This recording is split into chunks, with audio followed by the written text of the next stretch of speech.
Kora's grandmother's will was a cruel joke.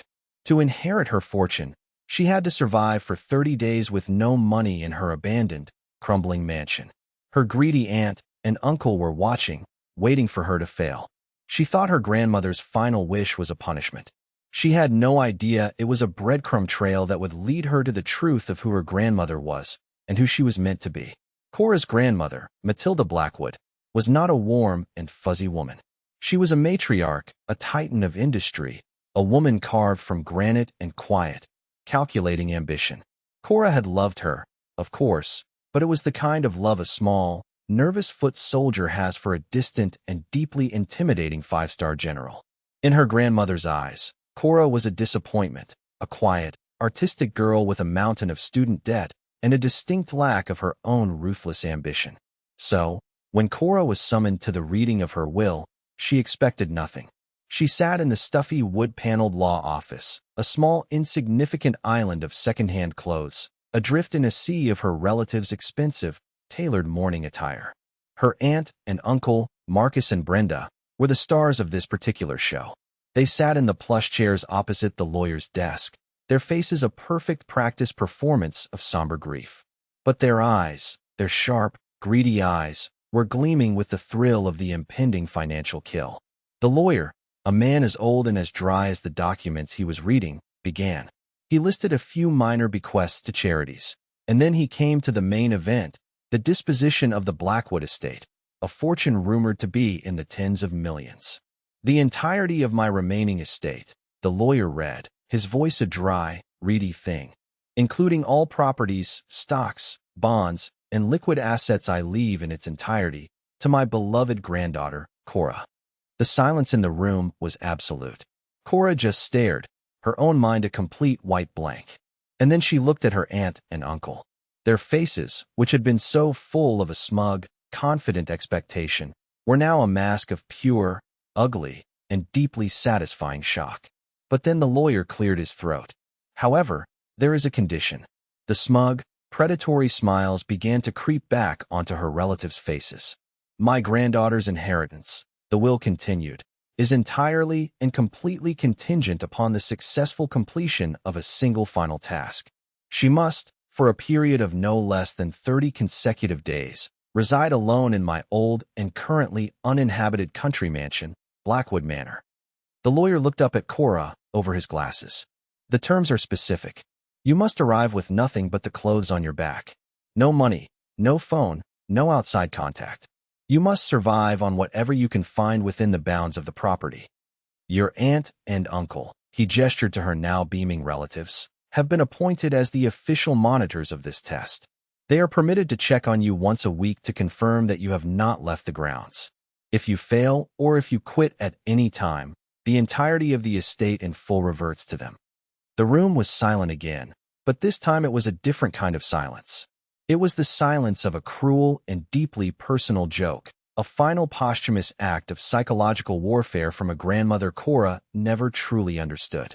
She was not giving her a gift.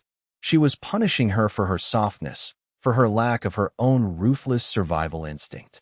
She was throwing her to the wolves, and she had just handed her own greedy and now very happy aunt and uncle the keys to the cage. The lawyer drove Kora to the manor that afternoon. It was a 2-hour drive out of the city, deep into the wild, overgrown countryside. He dropped her at the foot of a long, winding, and deeply unwelcoming driveway. The massive wrought iron gates groaned shut behind her like the doors of a prison. She looked up at the house. It was not the beautiful, vibrant home she vaguely remembered from her childhood.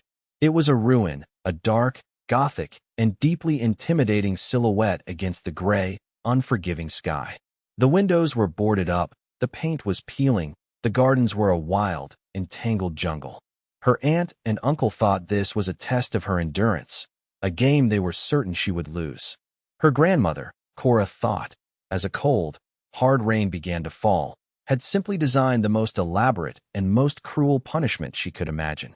She had no idea that the test wasn't about surviving the house at all. It was about the house and the forgotten secret and deeply important story it held finally and completely saving her. Kora pushed the heavy oak door open. It groaned, a low, guttural sound of protest. the noise of a house that had been asleep for a long time. The air that hit her from inside was cold and still, thick with the scent of dust and damp stone, and the faint papery perfume of decay. A thick blanket of gray dust covered every surface, turning the air hazy in the thin shafts of afternoon light that pierced through the grimy, boarded-up windows. Her first hours in Blackwood Manor were a slow and chilling lesson in the reality of her new situation. This was not a game. It was a prison. The lawyer had been telling the truth. The electricity was dead. The water from the taps ran a rusty, angry brown before sputtering out completely. Her world was now defined by the dying light of the afternoon and the encroaching absolute darkness of the night. She spent what was left of the day in a frantic and largely fruitless search for the basics of survival. She found a stack of old, musty-smelling linens in a cedar chest, but they were thin and offered little comfort against the biting cold that was now seeping up through the floorboards. She found a few half-burned candles in a kitchen drawer, their wicks brittle with age. The night when it came was a thing of absolute and terrifying blackness. Kora huddled on a large sheet-covered sofa in the main drawing room, her body wrapped in a dusty velvet curtain she had torn from one of the windows. The house, which had been silent during the day, was now alive with a symphony of alien sounds. The wind howled through the eaves, a low, mournful sound. The old wooden bones of the house groaned and settled around her, and in the walls, she could hear the constant, tiny, and unsettling scuttling of unseen things. She did not sleep. She just sat there in the dark, her own hunger, a sharp, gnawing ache in the pit of her stomach, and she felt the full crushing weight of her grandmother's cruelty. This was not a test. It was a punishment, a cold and calculated and deeply personal act of posthumous contempt. She thought of her aunt and uncle, of their smug, victorious faces. They were right. She was going to fail. She was a city girl, a creature of comfort and convenience. She was not a survivor.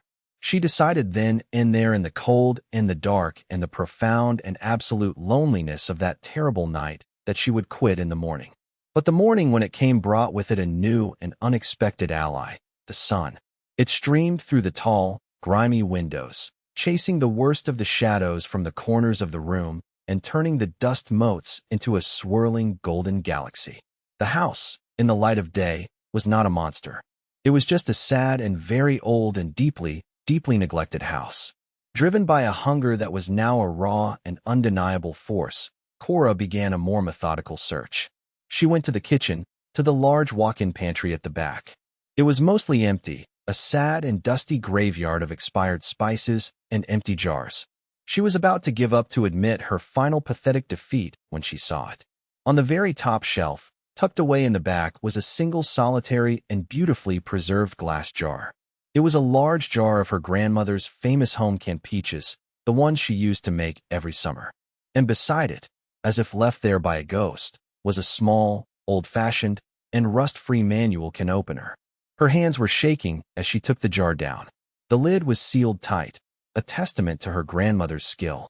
It took her 10 long and deeply frustrating minutes of grunting and cursing, but she finally, with a triumphant metallic pop, broke the seal.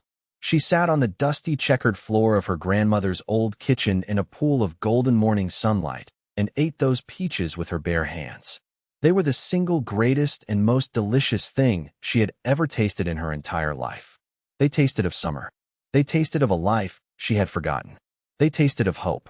She sat there, the sweet, sticky syrup, a burst of pure, life-affirming energy in her empty stomach. It was a small thing, a single can of peaches left on a high shelf. But it was not a random thing. Her grandmother had been a planner, a strategist, a woman who thought 10 moves ahead. And this, Kora knew with a sudden and absolute certainty, was not just a meal. It was a message, a clue. She looked around the vast, silent, and now much less intimidating house, and she realized that this place was not empty at all. It was a puzzle, a map, and she had just in the most delicious and most unexpected way possible found the very first piece. Her mission was no longer just to survive. It was to explore, to search, to understand. Kora began a methodical room-by-room exploration of the house, not as a squatter looking for scraps, but as an archaeologist, looking for signs of a life that had been hidden from her. The house was a time capsule. each room a different chapter of her grandmother Matilda's life. The grand formal living room was filled with the ghosts of the powerful, successful businesswoman she had become. But it was in the small, forgotten, and more personal spaces that Kora began to find the real her. Her study was the most revealing of all. It was not the cold corporate office Kora had expected. Yes, one wall was lined floor to ceiling with imposing leather-bound books on finance and economics and the art of the deal. But the other walls, they were filled with poetry, with classic literature, with worn, well-loved, and deeply, deeply sentimental novels. It was a room of a secret and profound contradiction. It was there, as her fingers traced the spines of the books, that she found it, a single solitary volume that was completely and totally out of place. It was a book on botany, on the language of flowers, tucked away between a biography of an oil tycoon and a treatise on corporate law. She pulled it from the shelf. It was not a book. It was a box hollowed out, its interior lined with a soft, faded velvet, but it was empty. Her heart sank, a dead end. But as she went to slide the book box back into its place on the shelf, her fingers brushed against the back of the bookshelf itself, and she felt it, a small, almost imperceptible click. The entire section of the bookshelf, the one holding the dense and deeply boring volumes on corporate law, swung silently and smoothly inward, revealing a small, dark, and completely hidden room. Her grandmother, the woman of secrets, had had a secret study. Kora stepped inside. The air was thick with the scent of old paper and dried ink. And there on a small, simple, and beautifully carved wooden desk was a single solitary object, a thick, leather-bound, and deeply, deeply personal-looking journal. She sat in her grandmother's hidden chair, a place where no one but she had sat for decades, and with a reverence she did not know she possessed, opened the first page. The handwriting was not the strong, confident script of the matriarch she knew. It was the young, hopeful, and slightly uncertain script of a girl. September 14th, 1955, the first entry began. I am 16 years old today, and I have decided that I will not be a farmer's wife. I will not live and die in this small, dusty town. I have a mind for numbers, and I have a dream of a world that is bigger than this one. I do not know how I will get there, but I will. I swear it. Kora sat on the floor of her grandmother's secret study. The words of the young and fiercely determined girl she had once been, a revelation in the dusty silence. This wasn't a punishment. This wasn't a cruel game. It was a story. Her story, the real story. A story she had hidden from the world, from her own greedy and deeply disappointing children, and had for some strange and wonderful and deeply, deeply mysterious reason chosen her, the quiet, artistic, and unambitious granddaughter, to be the one to find. She looked at the book in her hands. On the spine in a small, elegant gold leaf script were two simple words. Volume 1. Her grandmother had not just left her a clue. She had left her a library. And Kora knew with a certainty that was a new and powerful and deeply comforting warmth in her chest that this old haunted house was full of them. And her job for the next 29 long, and now very, very exciting days, was to find them all. She spent the next 3 weeks on a treasure hunt through the landscape of her grandmother's past. The house, which had once been a cold and intimidating prison, was now a map, a puzzle box, and each room held a new piece of the extraordinary life of the woman she had so badly misunderstood. She was not just a matriarch. She was a legend, and Kora was her only and final student. The hunt was her curriculum. The clue in the first journal, the one she had found in the secret study, was a simple childish rhyme about the stars. It led her, after a full day of searching, to the old abandoned nursery on the 3rd floor. There, tucked away in a dusty, forgotten hope chest, under a pile of her own mother's baby blankets, was the 2nd volume. This journal was different. It was not the story of a determined, ambitious girl. It was the story of a young woman's first and only true love. She read of a man whose name was not her grandfather's. A brilliant and kind and penniless young artist she had been forbidden to see by her own wealthy and powerful family. She read of their secret meetings, of their plans to run away together, of a love that was as brilliant and as doomed as a falling star. The journal ended abruptly with a single tear-stained and heartbreaking entry. He is gone, and I am alone. The clue in that journal led her to the grand formal library. There, Hidden behind a loose brick in the back of the massive stone fireplace, she found the third volume. This one was written in a new and harder and more cynical hand. It was the story of a woman rebuilding herself from the ashes of a broken heart. It was the story of her brilliant and often ruthless rise in the business world. It was the story of the birth of the Blackwood Empire. It was the story of the woman the world knew. A woman Kora now understood had been forged in a fire she had never known existed. With each new journal she found, the story of her grandmother's life became her own. And as she read, she was also living a story of her own survival. She learned to build a fire in the old fireplace. She learned to find the edible mushrooms and wild berries that grew in the overgrown, forgotten corners of the garden. She grew thinner, yes, but she also grew stronger, more resourceful, more confident. She realized, her grandmother's granddaughter in more than just name. The weekly visits from her aunt and uncle, Marcus and Brenda, became a source of a quiet and satisfying amusement. They would arrive, their faces a mask of a false, pitying concern, expecting to find her a broken, weeping mess, ready to surrender. "It's not too late to quit, Kora," her uncle Marcus had said on his second visit, a smug, predatory glint in his eye. "There is no shame in admitting you can't handle it." They would find her not weeping, but sitting calmly by a crackling fire, a leather-bound journal in her lap, her face serene. Her new and hard one piece infuriated them. They could not understand it. They saw the house as a punishment. They had no idea it was actually a classroom. Kora held the fifth and second to last journal in her hands, the story of her grandmother's later years, of her own quiet and often difficult motherhood. She had learned of her heartbreak, of her ambition, of her quiet and often lonely life. The test she had set for her, a test Kora was now certain she had always known she would pass, was almost over. She was not afraid anymore. She was ready. Her aunt and uncle were due for their final official inspection in just a few days. They were coming to this house expecting to claim a fortune. They had no idea that she had already found the real treasure, the one that could not be bought or sold. And she was now finally and completely ready to show them exactly what it was worth.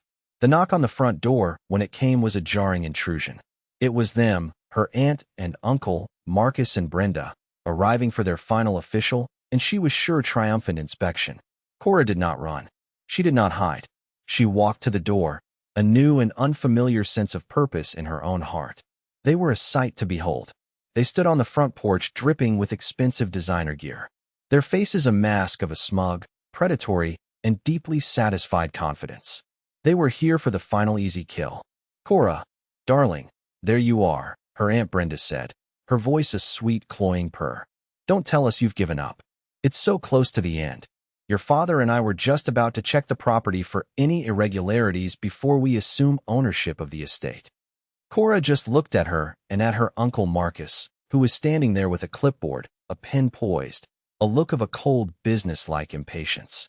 They saw her stillness as defeat. They had no idea it was her strength. "Please," she said, her voice quiet, but it carried to every corner of the vast, dusty foyer. "The test is over, and I think you both need to see the results." They walked in, a trail of mud from their expensive shoes staining the original hardwood floors. They walked into the main living room to the fireplace where she had built a small, welcoming, and very real fire. And they saw the journals, a neat, organized stack of them from Volume 1 to Volume 5, sitting on the small, unassuming mahogany coffee table. A beautiful and undeniable monument to a life they had believed was a simple and worthless thing. Her aunt and uncle just stared at them, their mouths slightly agape. "Did you know Uncle Marcus?" Kora began, her voice a calm and quiet and deeply dangerous thing. "That grandma wrote about you in her diaries about the time you broke her favorite porcelain teacup and blamed it on the dog. She said you were a kind boy, but you were always afraid of taking responsibility." Marcus's face went white. The story was from his childhood, a secret that only he and his mother could have ever known. "And you, Aunt Brenda," she continued, turning to her, a small, cold, and deeply pitying smile on her face. "Did you know that she wrote about you, too? About the way you would secretly steal her heirloom necklace to wear to your parties? She said you were a beautiful girl, but she worried that you were more in love with the appearance of wealth than with the wealth of a good heart." Their smug, confident masks of victory had vanished, replaced by a new and terrible and deeply, deeply vulnerable terror. They realized with a dawning, soul-shattering horror that this house was not empty. It was full. It was full of the ghosts of a lifetime of their own unspoken and unforgivable lies. The test wasn't about the house, Kora said, her voice now a whisper, but it carried the weight of her grandmother's entire wise and magnificent life. It was about the journals. It was about me learning who she was. And she did. She learned her whole story. The story of a brave, strong woman who was let down by her own children. The story of a woman who was determined to be a mother to the end. The story of a woman who had in the end passed her legacy on to the one person who she knew would honor it. She then walked to the fireplace to the small hidden safe she had found. After reading the final cryptic clue in the last journal, she opened it and pulled out a single neatly folded and very official-looking document. The true original and legally binding will. She handed it to her aunt. "You can read it if you want." Brenda took it from her, her hand trembling, and her eyes, her grandmother's eyes, quickly scanned the final and most important words on the page. Kora watched as her face crumpled as her last desperate hope turned to dust. Her grandmother, in her final act of wisdom, had not just left her her fortune. She had left her a final and very, very different message. And as she looked at the defeated, broken people who were her aunt and uncle, she knew that the real and far more important work of honoring her grandmother's legacy was just about to begin. Attached to the will was another smaller and sealed envelope addressed to her in her grandmother's familiar and elegant script. It read, to be opened only at the conclusion of the test. With her aunt and uncle as her unwilling and deeply captive audience, she broke the seal. It was one last letter from her. And it was not a letter of triumph. It was a letter of a profound and deeply strategic compassion. "My dearest, dearest Kora," she read aloud, her own voice a quiet instrument of her final wishes. "If you are reading this, it means you have done what I always knew you could do. It means you have not just survived. It means you have understood. You have found my story, and in doing so, you have begun to write your own. I have left you my entire fortune. It is a great and heavy and often terrible burden, but I know you have the character to carry it. But I am leaving you with more than just my money. I am leaving you with a final and most important mission." She looked up at her aunt and uncle who were now watching her, a new and deeply unfamiliar look of fearful anticipation on their faces. "My son, your Uncle Marcus, and his wife Brenda are not bad people. They are just lost. They have spent their entire lives in the shadow of my success, and they have come to believe that money is the only measure of a person's worth. I am to blame for this. I was not a good mother to him. I was a better CEO than I was a parent, and that is my life's one and greatest regret. I do not wish to punish them with poverty," the letter continued. "I wish to cure them with purpose. So, the will has one final and non-negotiable condition. A portion of the estate is to be used to establish the Blackwood Family Foundation, a charitable organization dedicated to the arts and to the preservation of local history. All the things your uncle has always called frivolous. And you, my darling Kora, will be its chairwoman. And your aunt and uncle," she read, delivering the final brilliant checkmate. "If they wish to receive their own generous yearly inheritance from the estate, they will have no choice but to accept a position. They will work for you, for the foundation, for the next 5 years. They will learn by the work of their own hands that a legacy is not a thing you inherit, but a thing you build." The story ends not with a victory, but with a new and deeply challenging beginning. It is a year later. Kora is sitting at the head of a large polished mahogany table. She is not in a corporate boardroom. She is in the newly restored library of Blackwood Manor, which is now the official headquarters of the Blackwood Family Foundation. The room is filled with the warm afternoon sunlight and with the quiet, respectful murmur of a board meeting. Her aunt and uncle are there. They are not the same smug, arrogant people from a year ago. They are quieter. They are humbled. And they are, to her profound and unending surprise, good at their jobs. Her Uncle Marcus, with his sharp business mind, has become a brilliant and surprisingly passionate fundraiser. Her Aunt Brenda, with her extensive social connections, has become a formidable event planner for their charity galas. They are not just her employees. They are for the very first time in their entire and deeply complicated lives of family. estranged and broken, and now finally and truly healing. Her grandmother had not just left her a house full of her memories. She had left her a road map, a map that had led her not just to her own strength, but to the hidden and long-forgotten goodness in the hearts of the very people she had once thought were her enemies. She had not just taught her story. She had, with her last and most brilliant act of love, made her the author of theirs.